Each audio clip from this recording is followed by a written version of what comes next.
चलिए आज बात करते हैं भारत के एक सबसे जरूरी उद्योग में हुए एक बहुत बड़े सेफ्टी अपडेट की। ये अपडेट आया है खान सुरक्षा महानिदेशालय यानी डीजीएमएस के 2020 के एक बेहद अहम सर्कुलर से। आइए समझते हैं कि ये इतना जरूरी क्यों है। तो देखिए, कहानी शुरू होती है बढ़ती डिमांड से। भारत की जो ओपन कास्ट खदानें हैं, चाहे वो कोयले की हों या दूसरे खनिजों की, उन पर प्रोडक्शन बढ़ाने का जबरदस्त दबाव है।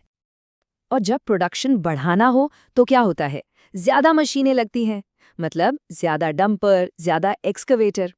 पर इसका एक साइड इफेक्ट ये हुआ कि खदानों में गाड़ियों की भीड़ बढ़ गई, जिससे काम करने का माहौल पहले से कहीं ज्यादा मुश्किल और भीड़ भाड़ वाला हो गया। और इस बढ़े हुए ट्रैफिक का एक बहुत ही खतरनाक नतीजा सामने आया। अधिकारियों ने नोटिस किया कि माइंस में होने वाले हादसों में एक चिंताजनक उछाल आया है, जिस पर तुरंत ध्यान देना जरूरी था। तो सवाल ये था कि आखिर गड़बड़ हो कहाँ रही थी। खान सुरक्षा महानिदेशालय यानी डीजीएमएस ने इन बढ़ती दुर्घटनाओं की जड़ तक पहुंचने के लिए एक गहरी जांच पड़ताल शुरू की। और पता है डीजीएमएस की जांच में क्या निकला? एक बहुत ही हैरान करने वाली बात। कागज पर तो लगता था कि मशीनों में सेफ्टी फीचर्स हैं, लेकिन असलियत कुछ और ही थी। हर मशीन में सेफ्टी का सिस्टम अलग था, कोई स्टैंडर्ड ही नहीं था। किसी में कुछ था तो किसी में कुछ और ज्यादातर तो बस नाम के लिए थे, ना काफी थे। तो जब समस्या की जड़ पता चल गई तो अब बारी थी समाधान निकालने की, और ये काम मिलकर किया गया, एक टीम एफर्ट की तरह। इस कोशिश का स्केल कितना बड़ा था ये समझने के लिए जरा ये नंबर देखिए, 260। जी हाँ, ये कोई छोटी मोटी मीटिंग नहीं थी। तो कौन थे ये 260 लोग? सोचिए, एक ही जगह पर कोयला और दूसरी खदानों के बड़े बड़े अधिकारी, मशीनें बनाने वाली कंपनियां यानी ओईएम्स, खुद डीजीएमएस के अफसर और यहाँ तक कि एकेडमिक इंस्टीट्यूट्स के एक्सपर्ट्स भी मौजूद थे। मकसद एक ही था, सबकी राय लेकर एक ऐसा हल निकालना जिस पर सब राजी हों। इस वर्कशॉप में जो भी फैसले हुए उन्हें सिर्फ बातों तक नहीं रखा गया, बल्कि उन्हें एक ऑफिशियल सरकारी सर्कुलर, एक आदेश में बदल दिया गया। और ये है वो डॉक्यूमेंट, डीजीएमएस सर्कुलर नंबर 6, 2020। इसने माइंस में चलने वाली हर भारी मशीनरी के लिए सेफ्टी फीचर्स के मिनिमम डिजाइन स्टैंडर्ड्स तय कर दिए।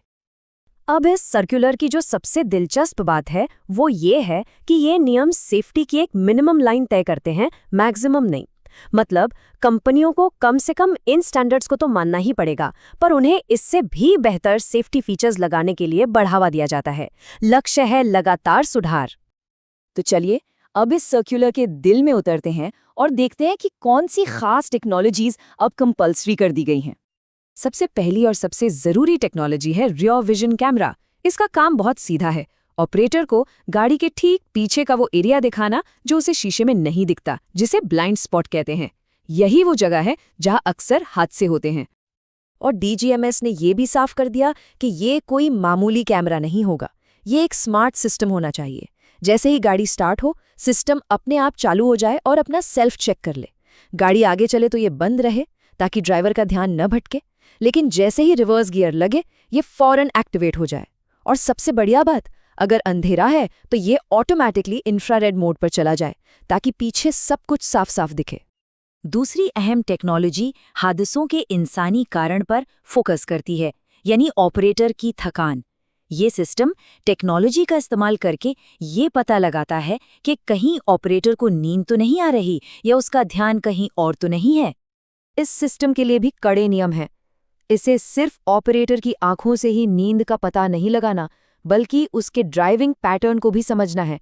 और हाँ, अगर ऑपरेटर गाड़ी चलाते हुए फोन यूज कर रहा है तो ये सिस्टम उसे भी पकड़ लेगा।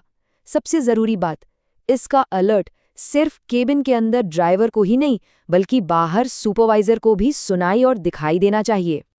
इन नए सेफ्टी सिस्टम्स में एक और चीज कॉमन है, और वो बहुत जरूरी है, हर चीज का डेटा रिकॉर्ड करना।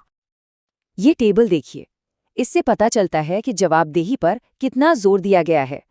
रियर विजन कैमरा को पिछले 24 घंटे का डेटा रखना होगा, जबकि फटीग सिस्टम और लोड इंडिकेटर को पिछले 96 घंटों का, ताकि अगर कोई हादसा हो जाए तो क्या हुआ था इसका जवाब अंदाजों पर नहीं बल्कि पक्के डेटा पर आधारित हो। तो इन सब बातों का निचोड़ क्या है, ये सर्कुलर इतना मायने क्यों रखता है? इसका सबसे बड़ा मकसद है सेफ्टी में एकरूपता यानी यूनिफॉर्मिटी लाना। टेक्नोलॉजी और स्टैंडर्डाइजेशन का इस्तेमाल करके ये सर्कुलर भारत की सभी माइंस में सेफ्टी का लेवल एक जैसा और पहले से कहीं ज्यादा बेहतर बनाना चाहता है। ये सिर्फ कुछ नियम नहीं है, बल्कि सेफ्टी के बारे में सोचने का एक नया तरीका है।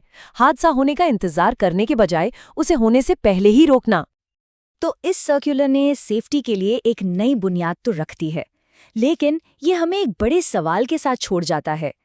जैसे जैसे टेक्नोलॉजी और आगे बढ़ेगी, इंडस्ट्रियल सेफ्टी का भविष्य कैसा दिखेगा? और भारत की खदानों के लिए अगला बड़ा सुरक्षा कदम क्या होगा? ये एक सोचने वाली बात है।